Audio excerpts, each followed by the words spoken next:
Avant trop bien. de parler de tes multiples casquettes, parce qu'il y en a quelques-unes, je te Ouais. propose de faire connaissance grâce au portrait chinois littéraire que le monde entier nous envie. Et vous, dans le chat, si vous ne connaissez pas, mais vous pouvez jouer avec nous, écrire vos réponses. Faites-vous plaisir, mais par contre, il faut aller très très vite parce que je suis une machine. Et je vais enchaîner. Ah, c'est bien. Si tu étais un livre de chevet, plus sérieusement, vous avez le temps, un livre de chevet, lequel serais-tu et pourquoi en 2-3 mots?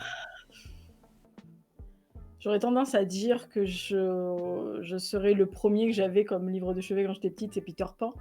Mais si vraiment j'ai que celui-ci, je prendrais un Jules Verne. Le château des Carpates ou la maison à vapeur, un Jules Verne.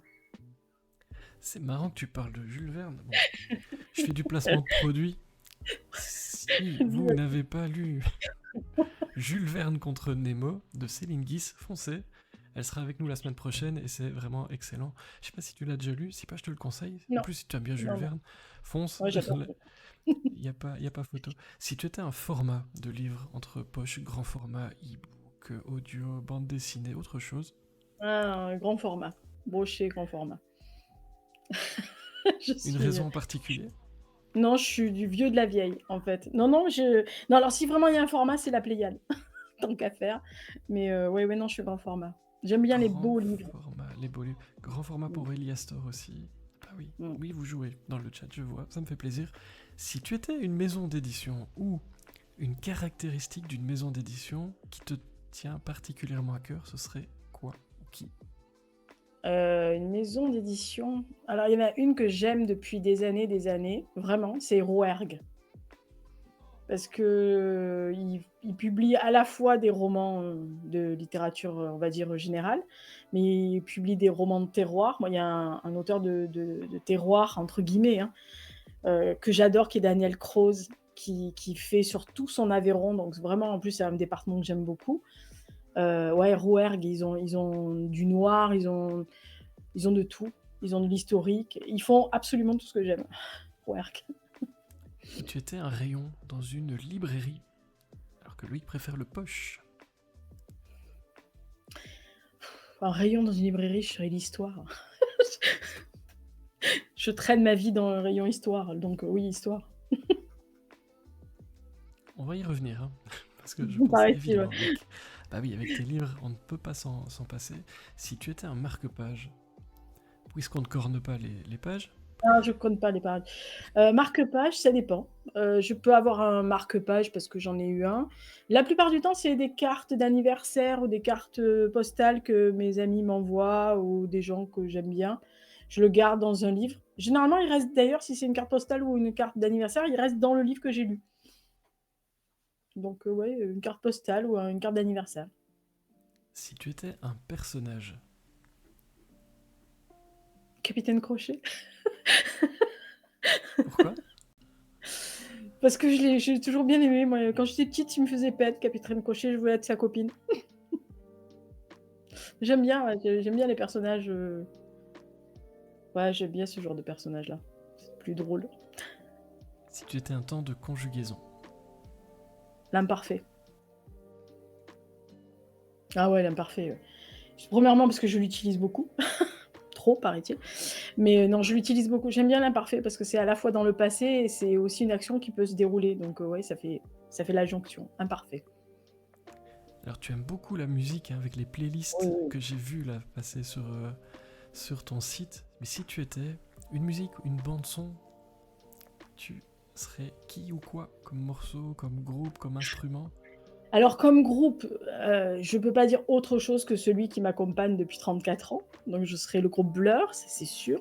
Tout le monde sait que je suis une fan absolue. Mais si j'étais un morceau de musique, il y en a tellement que j'aime. Mais si ça devait me résumer, moi, je dirais My Way de Frank Sinatra.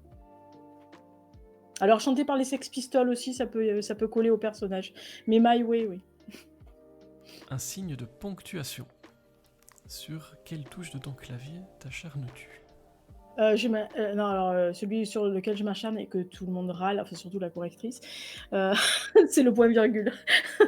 Je suis une adepte des points virgules. Mais je pense que ça va avec l'imparfait. En fait, c'est la continuité, puis en plus on peut faire la même la même idée après le point virgule ou l'idée contraire après le point virgule. Donc ouais, c'est ah ouais, genre, ah j'avais pas réfléchi à ça. Ouais, je j'ai une continuité quand même dans ma folie. C'est bien. C'est plutôt une bonne nouvelle. Allez, un petit dernier pour la route. Si tu étais un verbe, Si j'étais un verbe, et je sais pas. Qu'est-ce que je serais comme verbe? Ressentir. Je pense que je serais ressentir. et c'est vrai que le groupe Blur étonne énormément les gens qui nous écoutent. Ah bah oui, ça j'imagine, ça ils savent pas Sache-le. qui C'est- ils se disent: «Mais pourquoi?» Bon, j'ai un indice sur le poignet, hein, donc c'est pas compliqué de savoir avec moi, mais Bon, alors, le belge qui nous donne un verbe, je le connais même pas. Est-ce qu'il existe? Parce que t'es capable de me faire dire des bêtises. Pendiculer. Ça veut dire quoi? Je sais pas du tout. c'est belge? Je sais pas. T'as la définition de celui-là, le belge qui dit? Parce que je suis intéressé. Allez, Dis je te propose de parler des livres en oui, premier lieu, hein, évidemment. On va faire ça dans l'ordre complètement aléatoire que j'ai décidé. Et commencer par celui pour lequel je t'avais invité. Je vais vous mettre ouais, la couve, hein. C'est toujours plus sympa quand on voit les couves. On est oui. d'accord? Ah tu le Et on va commencer avec une première question qui va ouais. te renverser par son Oh là, incroyable j'imagine. originalité ici, le pitch. De quoi parle ce livre Under the Blue Skies?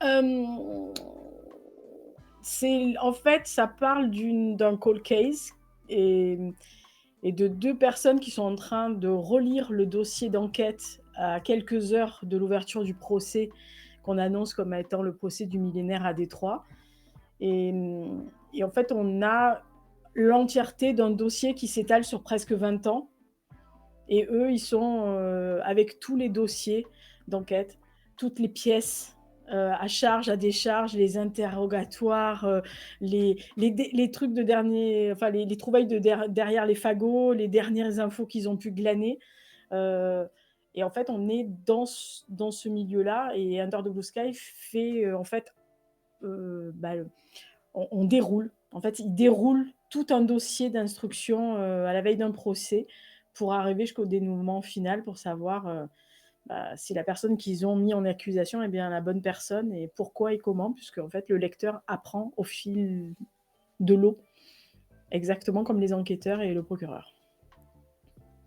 Beaucoup de Est-ce que j'ai choses. bien fait pitcher ça?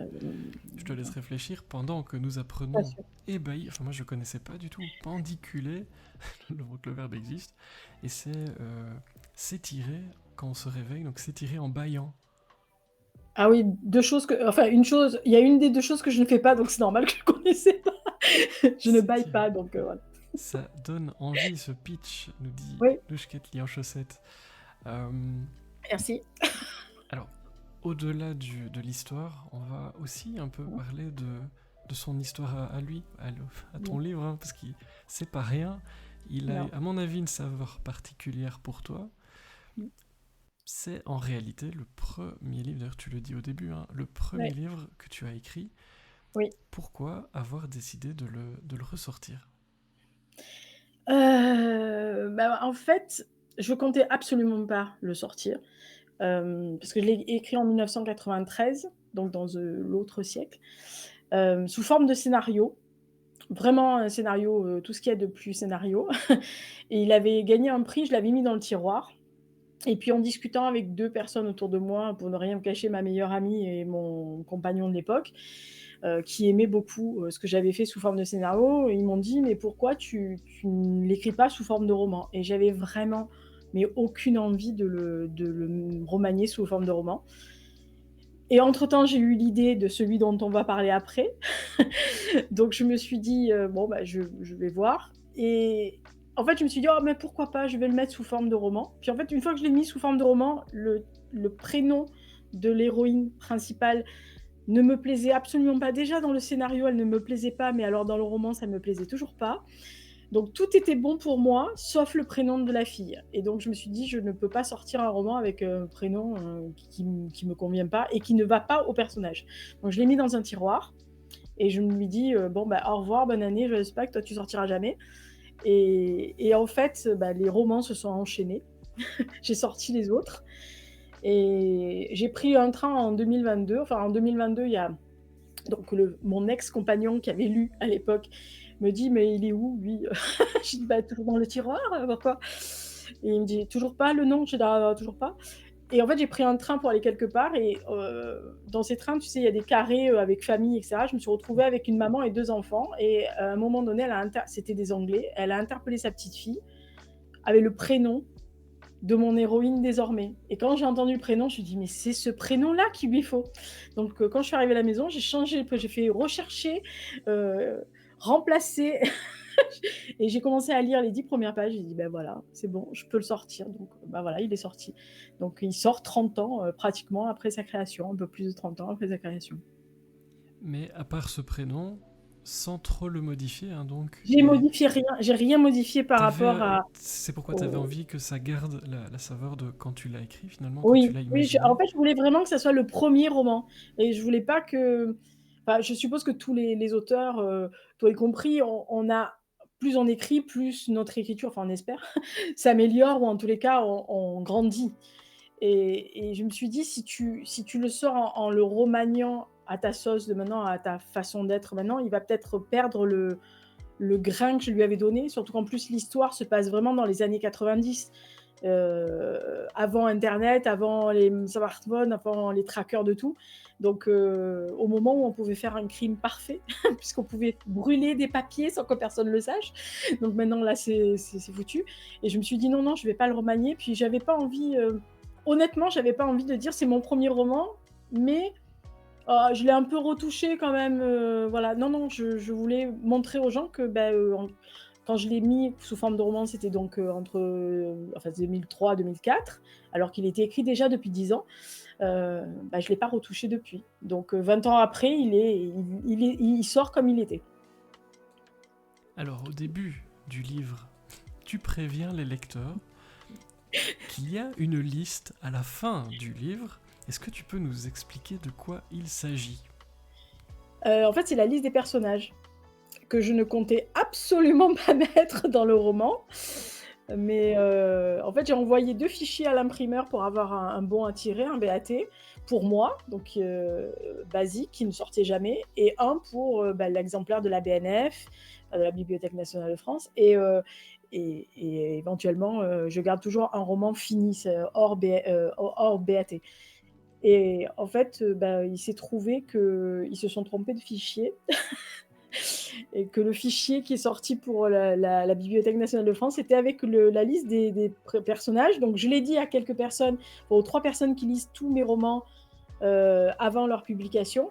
Et tout le monde m'a dit: «Non, mais c'est une bonne idée». Je dis: «Bah, c'est dommage parce que je voulais pas le mettre». Donc voilà, on va dire c'est un loupé, mais c'est un loupé qui est bénéfique, je pense, pour les lecteurs. C'est pas une mauvaise idée, en fait. Parce que c'est Bon. vrai que habituellement, dans ce qu'on voit, on prend souvent les lecteurs par la main, on pose un contexte, on fait connaissance avec les personnages. Toi pas. Non, Toi jamais. pas. Je lance Toi Moi, je pas. lance le lecteur directement dans le bain. Alors, Tu te débrouilles. là, on va évidemment te demander pourquoi, mais c'est juste pour vous faire rire. Donc, au tout, parce que moi, c'est la première chose que j'ai retenue de ce livre, après tout le reste évidemment, mais c'est qu'au tout début, il y a une note de bas de page qui dit: toi, lecteur, tu vas être perdu, et c'est fait pour. C'est Donc, exactement. c'est très très clair, c'est assumé complètement, et Oui. quand on lit la note de bas de page, on se dit: ah ouais. Et quand même, moi j'ai eu besoin de la liste, hein, je m'en suis servi quand même. Je disais, toi, tu prends pas trop par la main, pas trop de connaissances, de temps, voilà, je vous présente mes personnages. Pourquoi tu plonges comme ça les lecteurs dans le bain sans ménagement?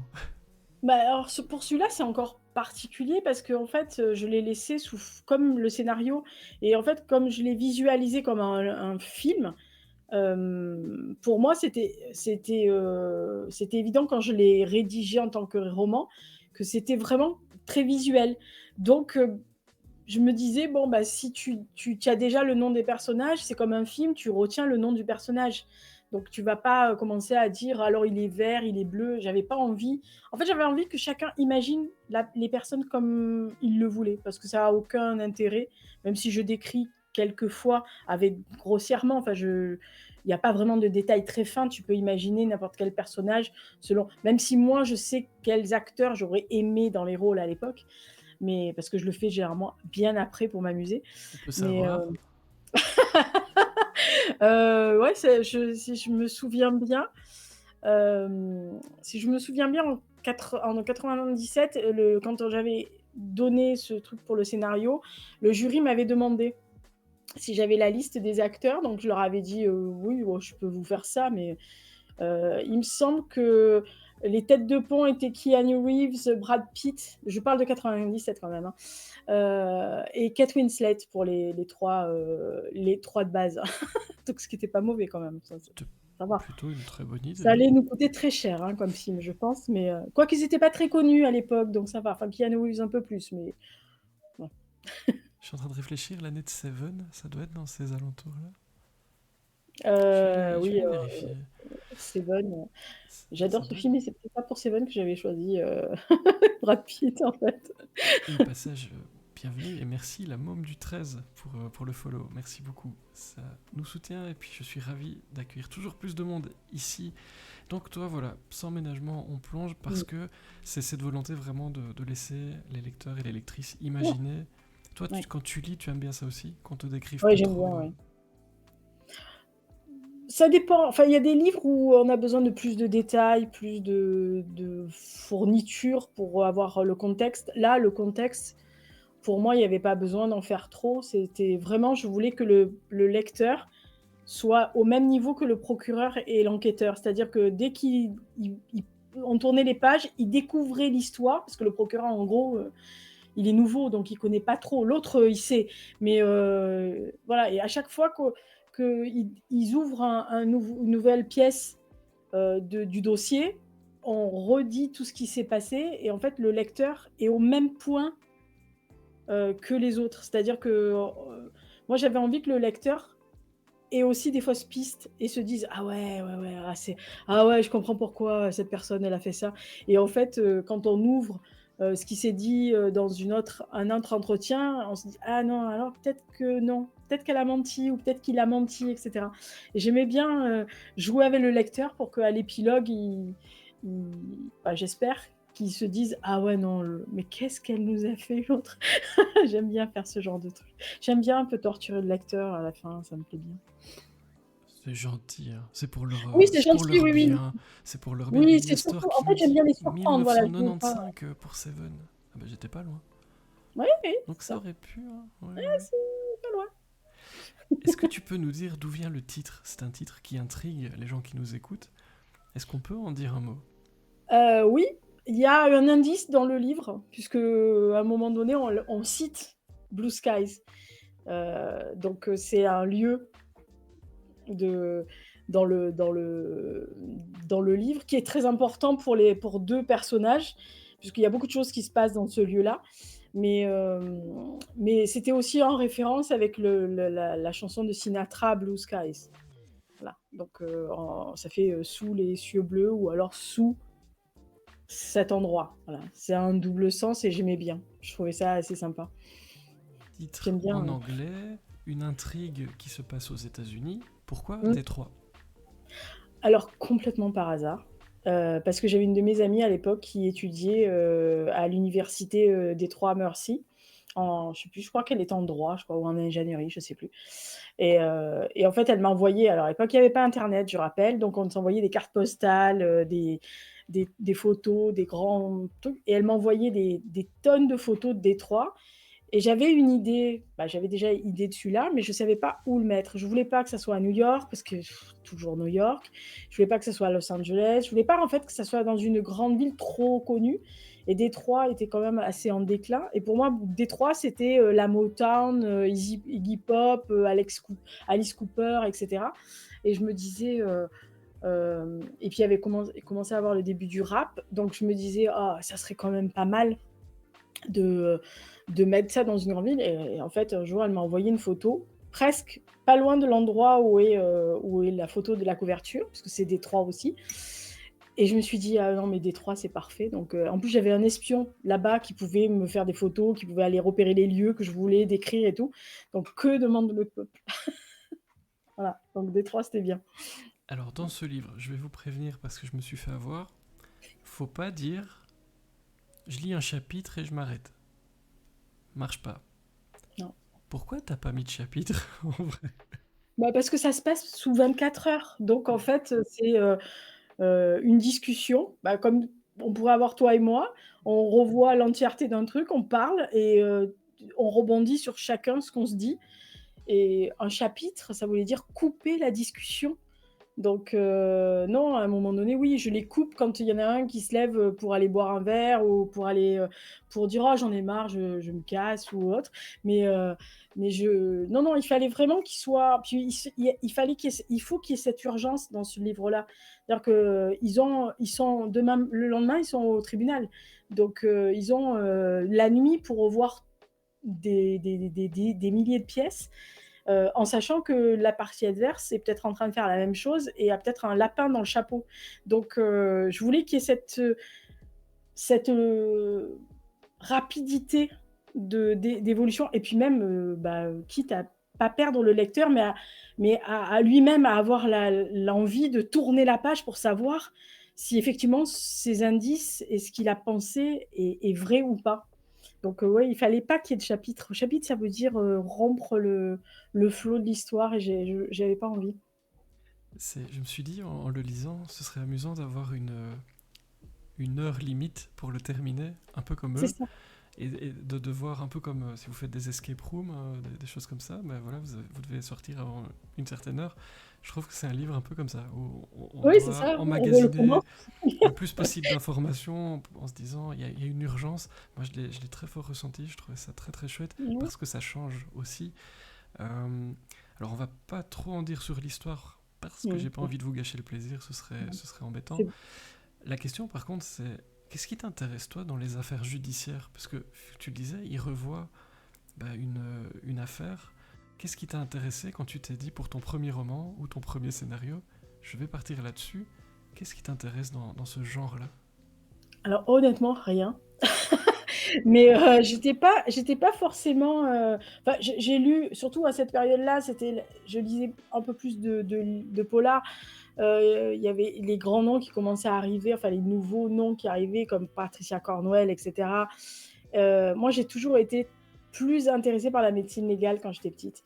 Donc c'était pas du tout ça. Mais je sous forme de scénario, je me disais, historiquement, ça va être compliqué, il va falloir donner enfin beaucoup de détails et cetera, ça va noyer tout le monde. Donc je me suis dit le plus facile, enfin le thème le plus facile pour moi, c'était effectivement une enquête policière parce que c'était plus sympa et puis je sais pas, enfin, comment j'avais décidé que ça soit aux États-Unis, on a quand même tous ces images de flics aux États-Unis, de procureurs, de trucs, alors qu'en France, c'est quand même plus. Il y a, on peut pas avoir cette interaction entre les personnages. Là, ils ont tous des liens les uns avec les autres, alors qu'en France, voilà, il y a des choses qu'on peut pas faire, alors qu'aux États-Unis, bon, bah, que le procureur soit le petit-fils du gouverneur, ça a pas l'air de choquer grand monde, donc je trouvais que c'était quand même plus vivant. Voilà, puis il y avait plus de possibilités de faire des choses, pas très reluisantes. Parce que les États-Unis et leur système judiciaire, c'est quand même un grand truc, quoi, donc il y C'est avait plus un de gros. liberté. Ouais. Je te propose qu'on n'en dise pas plus, on va laisser les personnes qui nous écoutent ou Et qui écouteront le replay bah, découvrir tout ça. Beaucoup de plaisir parce que c'est original, c'est vraiment original comme livre. Moi je m'attendais pas à merci. ça, c'était vraiment une belle expérience. Alors, ça je sais que les gens qui nous écoutent adorent. L'anecdote cocasse. Est-ce que tu peux nous raconter, pour faire l'intermède entre les deux livres, une anecdote cocasse sur ton parcours dans le monde trépidant des livres? Ah, ça peut être avec les lecteurs, avec les éditeurs, dans les salons du livre, où tu veux, ce que tu veux. Quelque chose qui a marqué ton Ah! parcours. Tu viens de dire salon du livre, ça me fait penser à quelque chose, en fait. C'est le dernier salon du livre de Paris que j'ai fait, c'était en 2019 et j'étais invitée sur le stand, de The Book Edition parce qu'en fait, il y avait une box littéraire qui était sortie en association avec eux et mon roman faisait partie, de la box Et donc mon roman, c'était La chute de Yann, roman auquel je tiens beaucoup. Et j'étais sur le stand, et cetera. Enfin bon, tout le monde connaît ça, on est assis, on attend et je vois passer un couple je sais pas, j'arrivais pas à lui donner d'âge, mais au premier abord, c'était des gens qui étaient, des jeunes retraités, on va dire. Et les personnes passent, une fois, 2 fois, et la dame me regarde, sourit, regarde mon stand, elle sourit, elle me met style, enfin, la personne qui a l'air intéressée, mais qui s'arrête pas. Donc, j'avais des collègues à côté de moi, et puis je lui dis, je sais pas laquelle de nous elle est intéressée, mais bon, visiblement, ça a l'air de lui plaire. Puis elle passe, elle repasse, et elle passe avec des tote bags plein de livres, et elle revient et elle repart. Je me dis, mais. Et à chaque fois, elle s'arrête devant moi, elle me sourit. Et là, je me suis dit, tu la connais de quelque part, en fait. C'est quelqu'un que tu connais, mais il faut absolument que tu saches qui c'est, parce qu'elle s'arrête et qu'elle te dit, bonjour Lisa, tu vas bien? Tu es mal. Donc, dans ma tête, je me disais, mais qui ça peut être? Et je pense, au bout d'une heure, je la vois et je vois son mari qui la pousse vers moi. Donc je me dis, bon, bah, c'est pour moi. Donc est-ce que c'est quelqu'un que je connais? Visuellement, elle me disait quelque chose, mais j'arrivais pas à lui mettre un nom dessus. Et puis elle me regarde, puis elle me dit, vous savez, je suis une très grande fan. Et alors là, je crois que je suis devenue aussi rouge que mon vernis. C'est-à-dire, je dis, je crois que vous me confondez avec quelqu'un. Elle me dit: «Ah bah non, j'ai tous vos livres», et son mari qui fait: «Elle a tous vos livres?» Alors je lui dis: «Bah, enfin tous mes livres, Elle me dit: «Oui», et elle commence à me détailler tous les livres, et effectivement, elle avait tous mes livres, et donc je lui dis: «Bah, peut-être pas le dernier». Elle m'a dit: «Ah oui, oui, j'ai acheté le dernier dès qu'il est sorti, je l'adore», et cetera. Donc je dis: «Ah mais merci», et en fait, je vois son mari qui lui dit: «Mais vas-y, la dame, elle va apprécier que tu lui dis ça», et en fait, elle me regarde puis elle me dit: «Vous savez, votre livre, La chute de Yann, ça m'a fait penser à mon papa».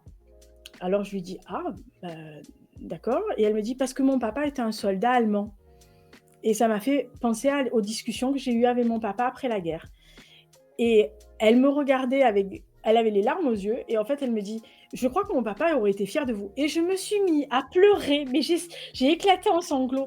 Alors évidemment, dans le salon du livre à Paris, avec tout le monde, les gens qui passent, et en plus, ce stand, il était juste en face, je crois, à Albin Michel, et cetera. Donc il y avait un monde fou pour, je crois qu'il y avait Amélie Nothomb pas loin, donc et j'étais là, j'étais, rouge fluo, j'étais en larmes, et la dame me dit: «Mais je voulais pas vous faire pleurer». Je lui dis: «Mais vous imaginez même pas ce que ça fait, enfin, pour un auteur lambda et modeste et pas connu, que quelqu'un vienne à son stand lui dire qu'il est fan et qu'il a aimé son livre, et qu'en plus, vous lui donnez, entre guillemets, la reconnaissance pour le travail qu'il a fait sur un roman qui est très casse-gueule. Et en fait, bah, le plus beau compliment que vous m'ayez fait, c'est de me dire que ça vous a fait passer à votre papa et qu'il aurait été fier de mon roman, quoi. Donc c'est vrai que j'étais toute émue. Après, j'arrivais même plus à signer parce qu'il y avait des gens qui venaient, et j'avais du mal à signer parce que je tremblais.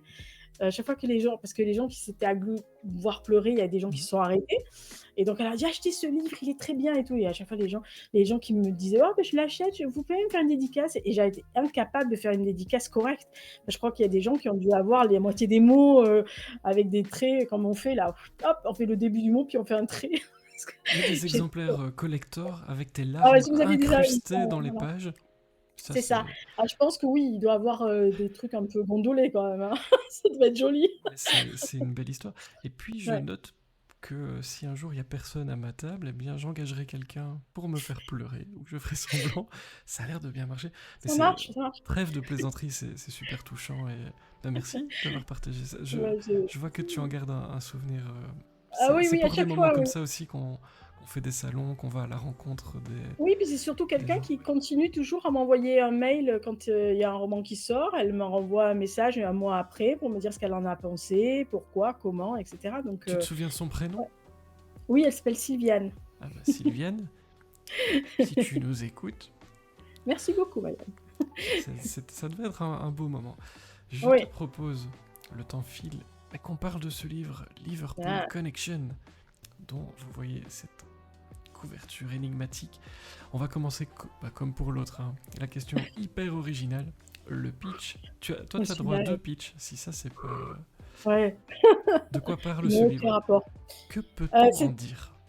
Qu'est-ce qu'on peut en dire? C'est dans un monde de alors il a été, écrit en 2005, hein, il a été publié en 2013, c'est le premier qui a été publié. Donc il faut se rappeler que je l'ai écrit en 2005. C'est un monde qui, vient de vivre une épidémie de peste. Donc il y a, pratiquement le 3/4 de la population qui a été, alors soit éradiquée, soit contaminée, donc qui est parquée en Mongolie, tous les gens qui sont un peu, oui, qui sont contagieux et tous les gouvernements sont tombés. Ils ont fait un gouvernement mondial, donc qui a mis une dictature sur le monde entier et il y a 3 groupuscules, de résistance qui vont se former en Europe, en Amérique du Sud et au Moyen-Orient et nous, on va suivre le groupe européen qui, part de Serbie et qui va rejoindre une province en France qui est, en fait, qui serait si on rassemblait tout, ça serait, la Saintonge, la Charente, le Périgord, le Quercy, donc une espèce de grosse entité qui est le seul îlot de résistance, où en fait, en gros, tous les financiers, tous les militaires se sont tous rajoutés là-dedans. Ils ont fait une espèce de fort à la enfin de camp retranché à la Astérix, parce qu'il y a une armée mondiale et enfin voilà, il y a quand même de gros des troupes, quoi et en fait, on va suivre ce groupuscule qui est mené par, un colonel qui, dans la quatrième de couverture, est indiqué comme une femme. Et on va les suivre sur la route donc entre la Serbie et l'Angoumois-Périgord avec avec tout le monde aux fesses, puisque tout le monde veut les arrêter, tout le monde veut les traquer, alors soit pour les éliminer au mieux, on va dire rapidement, soit pour autre chose. Et en fait, on va avoir toutes les intrigues qu'il y a dans un îlot de résistance avec l'argent, avec les tensions entre les camarades, entre des gens qui sont disparates, puisque dans le groupe, il y a autant de gens qui sont là en tant qu'idéalistes, résistants pour la liberté, que de mercenaires, que de gens qui se planquent pour échapper au pouvoir central. Donc voilà. Donc on va les suivre tout le long de ce périple, non sans danger les uns pour les autres. Voilà. Alors, dans ce livre, et globalement, on sent que tu aimes l'histoire, l'histoire avec un grand H. Ouais. Est-ce que tu dirais que c'est un livre, un roman historique, un roman d'anticipation, les deux? Je sais que cette épidémie, bah, elle fait penser à certaines choses, mais tu l'avais écrit avant, donc c'est Ah assez oui, en c'est assez 2005, amusant. j'ai On va y revenir, mais voilà, pour les gens qui aiment bien les étiquettes, ce qui est pas mon cas. ah bah là, je dirais que c'est une anticipation historique. Mhm. Parce qu'il y a quand même une base d'histoire de notre monde actuel. Il n'y a pas de. C'est pas une dystopie ou autre. C'est vraiment une anticipation de ce que pourrait être notre monde enfin, à l'époque. J'imaginais le monde 5 ou 10 ans après. Voilà. Donc, ouais, ce serait une anticipation historique, on va dire. Beaucoup de questions, et je vois que le livre rejoint des wishlists au passage. Chez Liverpool Éowyn. Connection. Alors, je n'ai pas compté, mais il y a peu de personnages féminins dans ce livre. Je vous raconterai une anecdote si vous voulez, mais moi je ne lis pas les quatrièmes. Non, je vais le faire parce que je fais pas de secret pour les gens ici, mais moi je lis très rarement, à part quand je suis en live, ou parfois je les lis pour vous donner envie, mais personnellement j'aime pas lire les quatrièmes de couverture, jamais. Et donc j'ai commencé ce livre, et on est quand même dans un contexte un peu difficile, hein, vous avez compris avec le pitch, et après une 40-50 pages, je me suis dit, mais où sont les femmes? On parle quand même de beaucoup d'hommes. Et puis j'ai percuté que le colonel est une femme. En fait, c'est écrit sur la quatrième de couve, mais quand on la lit pas, forcément, c'est plus compliqué. Mais on va dire globalement qu'il n'y a pas un nombre incroyable de personnages féminins. Par contre, et c'est ça ma question, quand il y en a, et quand elles sont là, elles ont un rôle vraiment très important. C'est une volonté de ta part? Oui. Oui, tous mes romans, il y a au moins, enfin, il y a toujours une femme, ça c'est sûr. Je me vois pas faire un roman sans une femme, mais ou sans un homme, hein, c'est pareil, même truc. Mais non, non, j'aime bien avoir des personnages, que ce soit féminin, masculin ou autre, mais qui collent à la réalité. C'est-à-dire que j'aime pas les stéréotypes, j'aime pas les trucs manichéens. Donc, mes personnages féminins, bah, à l'occurrence, Gaëlle, donc le colonel, elle est autant une femme, ce qu'on pourrait dire badass, parce qu'elle est quand même à la tête d'un groupe de résistance avec que des hommes, et des hommes qui sont pour certains très aguerris, très militaires, voire un mercenaire. Donc, c'est pas quelqu'un à qui on tourne le dos innocemment. Mais d'un autre côté, elle est restée la fille qu'elle était juste avant cette épidémie. Donc, avec ses faiblesses, ses forces, ce qu'elle a envie, ce qu'elle veut pas.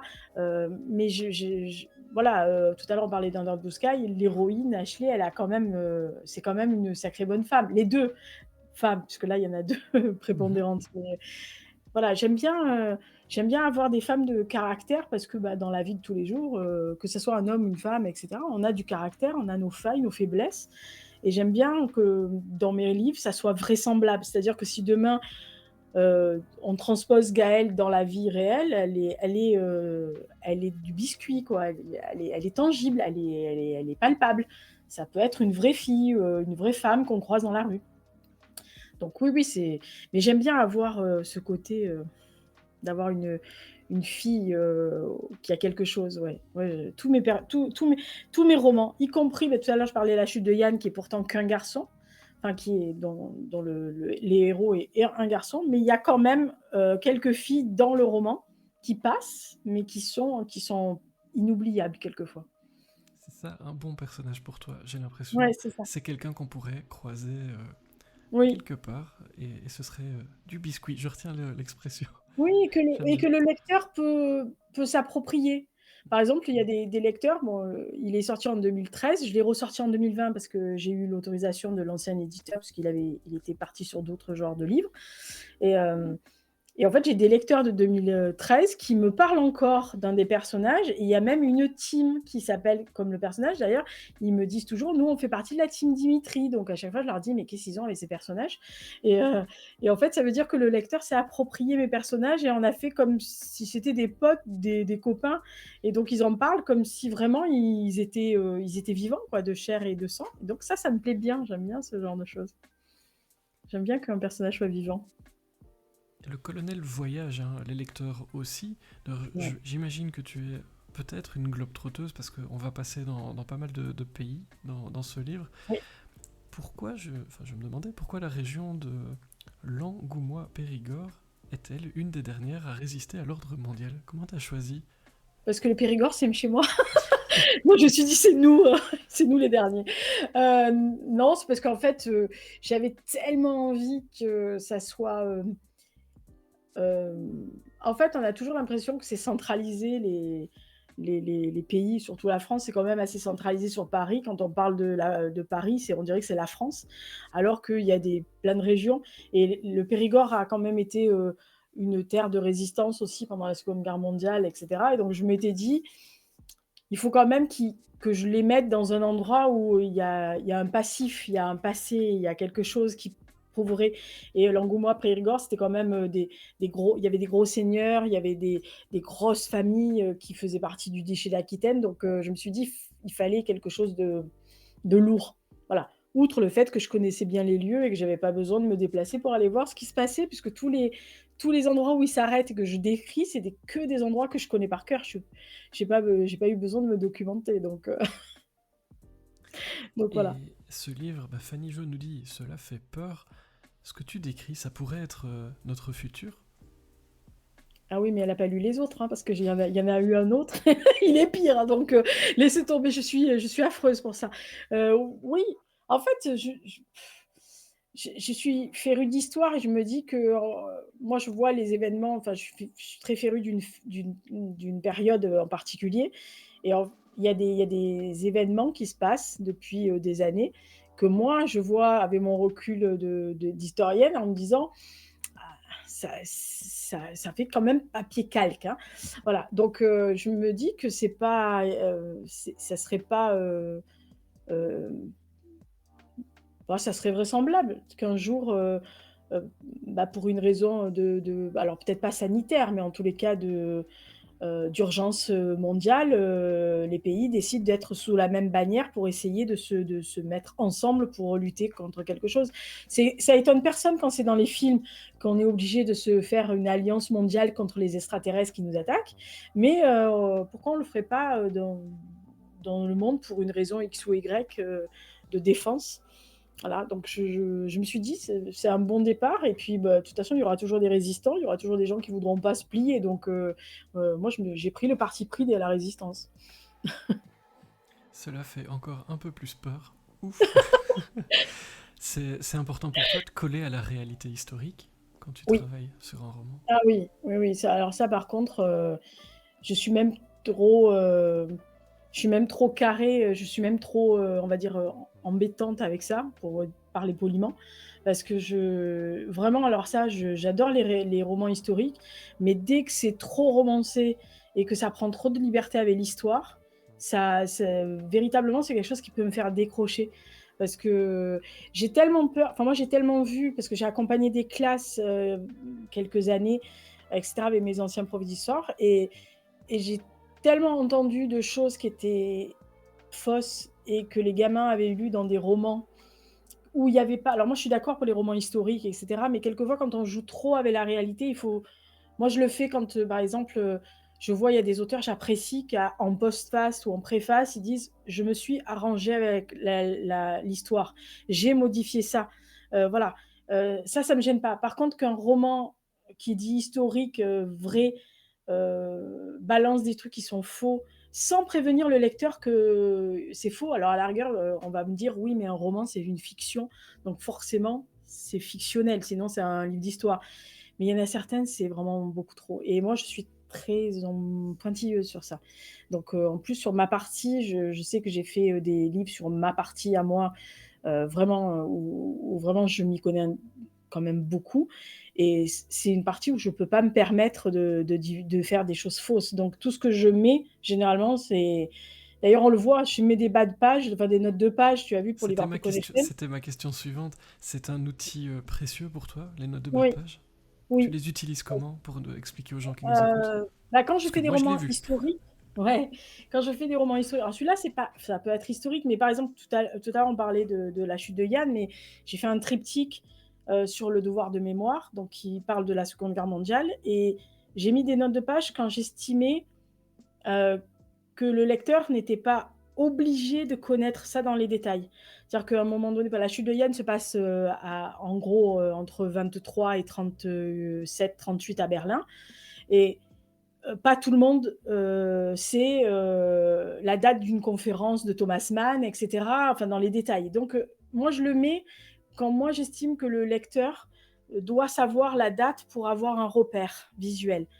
J'avais fait pareil dans Karl et Nina, j'avais mis des chapitres et j'avais mis des dates clés de l'histoire de France de cette période-là, entre 38 et 45 pour, bien marquer, bah, comme tu disais pour les chapitres, en fait, c'était mon saut de chapitre en disant: ben voilà, de telle date, il s'est passé ça en France», qui pouvait expliquer le déroulement après. Donc généralement, les notes de bas de page, je les utilise, alors dans l'historique, je les utilise pour aider le lecteur et dans certains romans qui sont plus légers, je les utilise comme, outil de discussion avec le lecteur. C'est-à-dire que je peux faire une référence de bas de page en disant, «C'est absolument n'importe quoi, ne tenez pas compte de ce que l'auteur écrit, elle écrit n'importe quoi» et en fait, si c'est pris à la légère, il y a des lecteurs qui me disent: «Ah, j'ai pouffé de rire» parce que je me suis dit: «Elle est en train de nous noyer le poisson, l'autre, elle est en train de dire que c'est faux, mais c'est vrai». Donc ça m'amuse beaucoup, j'avais fait un roman, un peu de rom-com qui s'appelle Noble semaine en famille et là, j'ai joué avec le lecteur à la fin en disant, enfin dans les notes de bas de page, j'expliquais des trucs qui avaient aucun rapport ou je disais: «Oh non, ça c'est le personnage qui a imposé, j'aime pas cette musique». Voilà, je m'amuse beaucoup, mais quand c'est historique, je redeviens très carrée, trop carrée.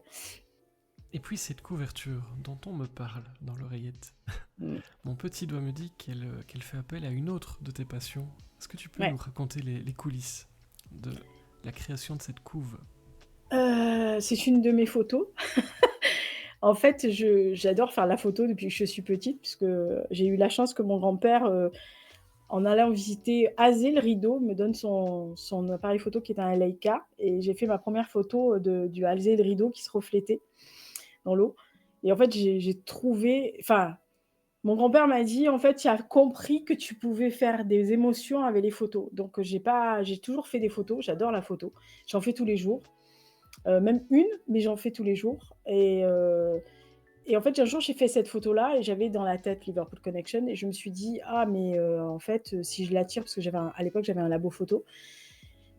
Je faisais de l'argentique. Je fais encore de l'argentique, mais maintenant je le fais tirer je me suis dit: «Si je fais en négatif inversé, ça va faire très mystérieux. On ne sait pas où c'est, mais quand le lecteur va arriver à l'endroit, bah, à la description, il va savoir que c'est ça». Donc en fait, je lui donnais un indice d'où ils arrivent, où ils vont. Voilà. Et dans toutes les couvertures, j'essaye de donner un indice. J'essaye de mettre une de mes couvertures où j'achète la couverture, comme Under the Blue Sky, j'ai acheté la couverture. Et je préfère acheter la couverture vraiment, même un peu cher, mais je veux cette photo. Je veux pas une photo dans les banques de données gratuites, etc. Je veux une photo qui me soit un peu propre, parce que je sais ce que je veux donner aux lecteurs. Je veux leur donner des indices. Je veux que quand ils finissent le livre, quand ils referment et qu'ils mettent la couverture, ils se disent: «Ah ouais, ah c'était marqué là. Ah, ah.» Ou qu'ils se disent: «Ah, je comprends pourquoi elle a fait ça». Voilà. Donc j'essaye de mettre des photos, alors j'essaye autant que faire se peut que ça soit les miennes, hein, comme ça les droits je les paye pas, c'est les miens. Mais ça m'arrive, oui. Il y a que 2 de mes romans qui ont pas de couverture. Parce que N'Brera n'en a pas, parce que je voulais mettre une photo en particulier et à l'époque, on m'avait déconseillé de le faire. C'était en 2018, on m'avait déconseillé, on m'avait dit: «Ah, ça va pas passer», et puis, en fait, je crois que j'étais avant-gardiste parce que quand je vois tout ce qui sort comme roman sur un certain camp avec le nom partout, je me dis que j'aurais pu prendre la photo sans que ça gêne quelqu'un maintenant, alors qu'à l'époque, je me suis dit: «Ah, ça va faire trop connoté». Et La Chute de Hyène, je voulais mettre une photo. Elle est d'ailleurs sur le site. Si vous êtes curieux, vous allez à la page sur mon site, et avec La Chute de Hyène, vous mettez plus d'infos, vous verrez la photo. C'est une photo de Robert Capa et j'ai clairement pas les moyens de me payer une photo de Capa. Mais c'est exactement. En fait, quand j'ai vu la photo quand j'avais 15 ans, j'ai buggé sur cette photo-là et mon grand-père me l'avait acheté, il l'avait en facsimilé et je l'ai encadré parce que c'est une photo qui m'a toujours fascinée et je pense toujours que c'est la meilleure couverture que je puisse mettre sur ce livre. Mais bon, trop cher Capa, désolée, je pourrais pas. Mais oui, j'essaye, oui, de mettre des photos qui collent. J'essaye tout le temps de mettre des détails et des photos. Dans De Retour en URSS, il y a 2 pins qui m'appartiennent sur la couverture. Voilà, c'est des photos à moi et que j'ai fait mettre par le graphiste. Et tu as un bonjour de Stéphane Chamac himself dans le chat. Stéphane, je suis trop honorée là. Ah, je T'avais vais comme- rougir, il est là, il est là. Salut Stéphane, bienvenue. Salut Stéphane. On va pas trop vous en dire de nouveau, si ça vous fait de l'œil là, n'hésitez pas. Tu as aussi d'autres casquettes, il nous reste un peu moins de 10 minutes, ça va aller. On va les parcourir, on va le faire un peu en accéléré, mais ça va aller. Tu as également une chaîne YouTube, j'avais envie d'en parler un peu avec toi. Que peut-on y trouver pour les gens qui ne connaissent pas et qui auraient envie de te découvrir aussi Des livres, du ciné, des séries, de la mode, de la beauté, de tout. Enfin, tout ce qui fait ce que j'aime moi. En fait, je partage ce que j'aime. Voilà. Donc, comme je suis quelqu'un qui est assez éclectique, je partage ce que j'ai envie de partager. Pareil pour les podcasts, hein, je fais des podcasts, je peux parler de mon retour d'expérience d'auto-édité, comme de pousser un coup de gueule sur quelque chose qui ne m'intéresse pas, ou qui m'intéresse, ou qui m'énerve, ou parler de bouquins, de cinéma. Les fins de mois, je fais le listing de tout ce que j'ai vu comme film ou documentaire ou série. Donc en fait, je fais un genre de programme culturel. Donc tu ouais, es là, des geeks de culture. j'ai été élevée comme ça. On m'a jetée dedans quand j'étais petite, donc je suis un peu, je dis toujours, je suis un peu comme Obélix. On m'a mis dans une marmite et on m'a dit: «Eh ben, on va voir les expos, on va voir les musées, on va voir les châteaux». Voilà, j'ai des parents enfin, mon père est féru d'histoire, comme mes grands-parents et mes oncles, donc puis certains, enfin tous, avaient fait au moins ou la première ou la seconde guerre mondiale, donc j'ai eu droit à des cours d'histoire directs. Voilà. Donc c'est toujours, ouais, non, c'est toujours, ça me plaît de partager en plus, donc je le fais avec plaisir, hein, vraiment. Et cette culture dont tu parles, la marmite où tu as été plongée petite, on la met pas assez en avant dans les médias traditionnels, que tu te dis ok, je vais partager moi tout ce que j'ai vu, tout ce que j'ai... Si, il y en a qui le font, il y en a pas mal qui le font, mais c'est vrai que très souvent, et les réflexions que j'ai, alors je sais pas, mais c'est les retours que j'ai, il y a toujours des gens qui me disent: «Mais en fait, tu parles de trucs quelquefois qu'on voit pas ailleurs». et je leur dis: «Mais non, c'est juste que, je pense que ceux qui parlent de choses comme moi, c'est pas la majorité, c'est la petite minorité qu'on n'entend pas» et heu et ça me c'est moi, j'ai toujours fait ça quand j'étais, plus jeune, on partageait, en grandissant, je partage. Moi, je il y a quelqu'un, il y a pas longtemps, qui m'a dit: «Tu devrais faire payer, tes podcasts et tout». Je me dis: «Ça va pas?» Mais non. Heu, il y a c'est un c'est bah, chez nous, on a toujours échangé. Voilà, on a toujours partagé et échangé, comme on disait: «S'il y en a pour un, il y en a pour 12, donc bah, on partage», voilà. Donc je continue, la tradition familiale de partager. Parce que pas tout le monde a eu la chance d'avoir, plein de livres à disposition, d'avoir la possibilité d'aller dans des musées, dans les expos, de voilà, donc pas tout le monde a eu la possibilité d'avoir de la culture à main, tout le temps, et je me dis que je suis privilégiée et que je dois, redonner ce qu'on m'a donné, en fait. Ça représente quoi sur une semaine parce que c'est du boulot, hein, podcast, chaîne YouTube. On va parler de ton blog là dans une minute. Les livres, il y a beaucoup beaucoup de choses. Les playlists. Enfin, quand je vous invite à aller sur le site, hein, le petit robot vous met Ouais, la le met radio. régulièrement. Il y a la radio. Ça représente quoi sur une semaine? Est-ce que c'est gérable? Parce que Oui, c'est c'est très vraiment gérable. beaucoup de choses. Oui, parce que j'ai la ch alors premièrement, j'ai la chance de pas dormir beaucoup. Enfin, je dors 6 heures par nuit, donc ça aide, hein, on est d'accord. Non, j'ai la chance, je travaille vite.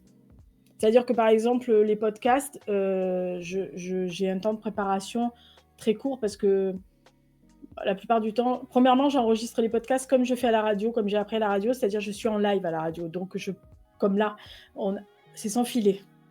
Voilà, tu peux pas dire: «Désolé, je coupe, je vais faire du montage». Non, tu peux pas, c'est en direct. Donc le podcast, c'est en direct, YouTube, c'est en direct. De toute façon, ils le savent, des fois, je pars en live, je dis n'importe quoi, machin. C'est pas grave, je le poste tel quel, la vidéo, je fais pas de montage. Donc en fait, ça me prend le temps, bah, qui est, sous la vidéo ou sous le podcast, c'est-à-dire, pas plus de la durée de la bande, et puis je le fais, vraiment, j'ai l'habitude, j'ai un rythme assez, fluide. C'est-à-dire que quand j'ai du temps, je le fais. Voilà. Alors j'essaye de pas le faire à 3 heures du matin parce que les voisins, je pense qu'ils apprécieraient pas des masses. Mais, très souvent, j'enregistre le matin les podcasts à 5 heures, 6h30 là, quand il y a pas de bruit, que je suis tranquille, qu'il y a personne qui bouge, et non, non, oui, puis je travaille vite. J'ai la chance aussi, les romans, c'est pareil, je mets 2-3 mois à les écrire, donc je reste pas 6 mois ou 1 an sur un livre. Donc allez hop, 3 heures par soir et hop, c'est expédié, donc c'est comme ça. J'ai toujours fait ça de petite, donc les gens me disent: «C'est extraordinaire». Je leur dis: «Non, c'est normal pour moi, c'est comme ça que je fonctionne». Donc oui, L'entraînement. Et je vois c'est à les l'entraînement. commentaires, hein, sur tes vidéos, par exemple, authentique, spontané, naturel. C'est un peu le même type d'adjectifs qui reviennent. C'est pour ça qu'on aime aussi. Le sans filet, il a quand même des avantages, hein.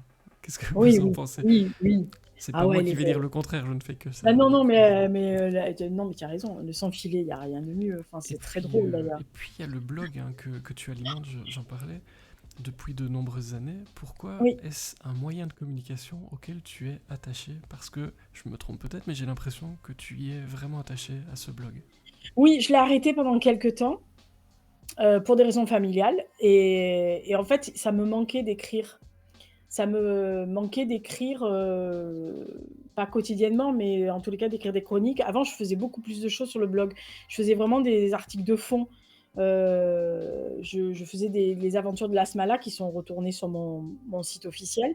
C'est des trucs humoristiques, donc tous les mois, enfin à l'époque c'était toutes les semaines, hein, mais maintenant c'est tous les mois je sors un un petit billet, assez humoristique d'une famille complètement loufoque et barrée, mais qui peut être notre famille parce que je pense qu'il y a des événements que tout le monde a vécu. Et donc ça me manquait de pas partager, bah, justement de pas partager, de pas échanger, de pas mettre des mots sur le papier, en l'occurrence sur l'ordinateur. Donc ouais, non, non, c'est vraiment, je trouve que le blog, c'est un bon moyen parce que, maintenant avec l'instantanéité, moi j'aime bien ce côté où on se pose, on lit, J'aime bien les newsletters parce qu'on prend le café, on lit la newsletter, tranquille, on prend le temps de regarder ce que la personne elle a pris le temps pour nous de rédiger, de bien faire et cetera. Donc nous, on a le droit, enfin on a le devoir de prendre le même temps pour le lire. Voilà, pour faire attention à pourquoi elle a choisi ce mot plutôt qu'un autre, c'est important. Blog, newsletter, ça fonctionne encore en 2024? De Bah ton ouais, la preuve. expérience? Ouais, C'est ouais, intéressant. j'aime bien, ouais. Ouais, oui, il y a même des très grosses, journalistes, qui ont pignon sur rue, qui ont leur newsletter et toutes les mois, on voit arriver une newsletter hyper bien fournie. Donc ouais, ouais, non, moi j'aime bien. C'est un média que j'aime bien, l'écriture, donc la lecture et l'écriture, donc je me dis que c'est un bon entraînement aussi. Ça Question permet d'écrire. traditionnelle, parce qu'on va Ah oui. devoir bientôt se quitter. Imaginons que la boîte, elle a des pouvoirs incroyables, Ah puisse te chic. faire traverser le temps et que tu te retrouves quand tu avais une dizaine d'années. Mmh. Tu aimerais dire quoi à l'enfant que tu étais, mais avec tout ce que tu sais aujourd'hui? De pas écouter ses parents. Ils disaient quoi les parents? Que être artiste, être, parce qu'à l'époque, je voulais être, bah, outre pirate de l'espace, on est bien d'accord, ça, c'était pas possible. Mais, je voulais être médecin légiste ou photographe de guerre et je voulais vraiment être photographe de guerre et en fait, il me disait que c'était trop dangereux. Puis de l'autre, je voulais être artiste, je voulais absolument être, ou styliste modéliste ou enfin bref, je voulais être artiste et ils arrêtaient pas de me dire: «Être artiste, c'est pas un métier, c'est un hobby, c'est pas un métier». Donc, je l'ai toujours pris comme un hobby, comme, un amusement à part. Ce qui fait que je travaille et j'ai un boulot très sérieux à côté, mais que je fais toutes mes activités artistiques. Mais oui, je dirais à la petite fille de 10 ans, tu te les écoute pas.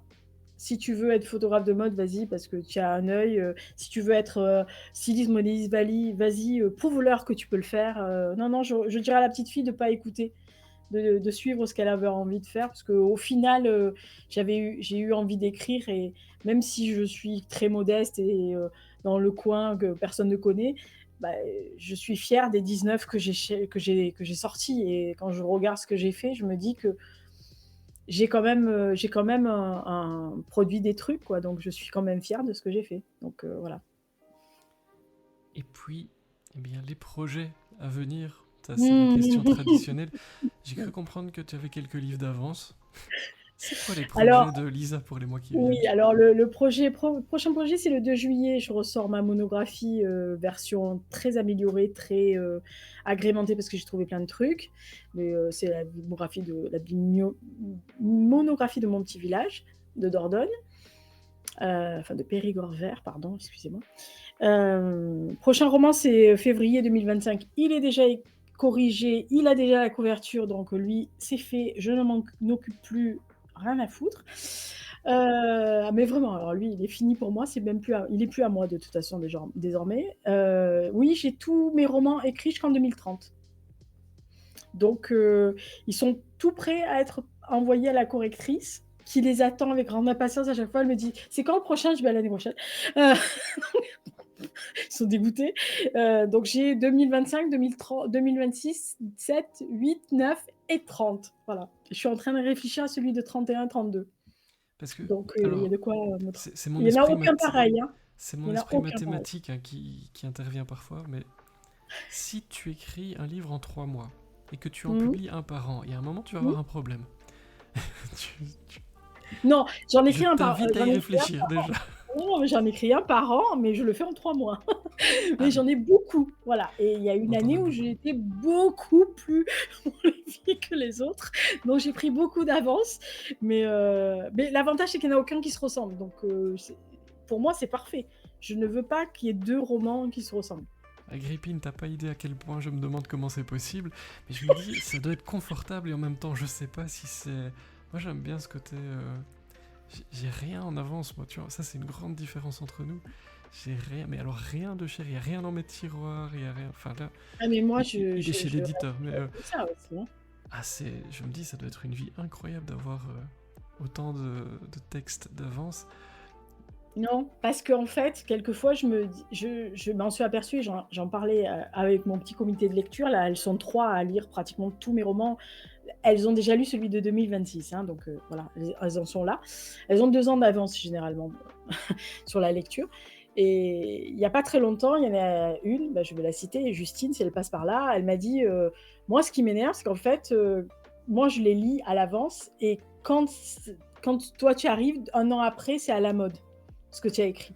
En fait, je suis toujours en décalage parce que, bah, ce que j'ai écrit, par exemple, celui de 2026-2027, il est pas éloigné de penser que ça soit la mode, en 2026 ou en 2030 et que moi j'arrive avant ou après la bataille. Voilà, donc c'est très étrange. Il y avait celui qui était prévu en 2030, il devait sortir en 2015, mais il y a eu le mouvement MeToo et j'ai pas voulu le sortir là parce que je voulais pas, qu'on me dise que je récupère le truc. Voilà, et quand il va sortir 15 ans après, les gens vont se dire: «Mais, elle sort après la bataille l'autre?» Bah oui, mais c'est un parti pris, mais non, c'est peut-être pas aussi bien que ça, mais j'ai pas envie de les perdre, quoi. Ils sont là, puis au bout d'un moment, ils veulent sortir, donc Le cerveau je fais turbine, nous dit ouais, OneLove. ouais, Puis ouais. Stéphane a une chouette question. Est-ce que le fait d'en Mmh. sortir très souvent ne risque pas de banaliser l'événement, la sortie d'un livre? Non, non, parce que j'ai un par an, ça va. C'est pas ça banalise pas trop parce que les gens, à 1 an, ils ont oublié que j'en avais pas pondu un l'année dernière. Puis je suis pas suffisamment connue et reconnue pour que les gens soient lassés de ce que je sors. Après, il y a des gens qui publient tous les ans, tranquille. Non, j'aime bien, puis c'est un peu comme si je faisais un rendez-vous avec les gens qui me suivent depuis des années fidèlement. Ils savent que je suis régulière, donc généralement quand ils ont fini, le précédent, ils commencent à me dire: «Et alors le suivant, il sort toujours à la même date?» «Calmez-vous déjà, il faudrait encore que le graphiste il m'envoie la couverture». Bon, cette année c'est fait, c'est roulé, mais mais voilà, non, non, j'aime bien, je trouve que ça fait, «Bon, allez, à l'année prochaine, hein». Voilà. Un rendez-vous, un peu comme tous les jeudis, dans la Oui, boîte. Et cette vraiment le terrain boîte, est connu alors, hein. elle se termine déjà. C'est passé très vite. Je me Je sais suis pas ce que fait un t'en penses. En grand tout cas, moi, je plaisir. trouve que c'est passé très vite. Je Oui, c'est pas vais trop vite, mais c'est plus agréable. évidemment te laisser le mot de la fin pour refermer le couvercle de cette boîte qui était la tienne. Mais Que merci souhaites-tu nous beaucoup. dire? Bah, merci d'abord, d'avoir passé ce temps avec moi. Merci de m'avoir reçu à toi et puis à toutes les personnes dans le chat dont je n'ai pas vu les commentaires, mais vous inquiétez pas, j'irai voir quand même gentiment et non, non et puis écoutez, lisez, écrivez, faites-vous plaisir, et puis allez fouiller, dans les petits auteurs, dans les gens qui sont pas forcément, exposés partout parce qu'il y a des très, très bons romans partout, à tous les étages et on en découvre tous les jours. Voilà, puis suivez votre instinct aussi, voilà. C'est toujours bien de suivre son instinct, pour la lecture.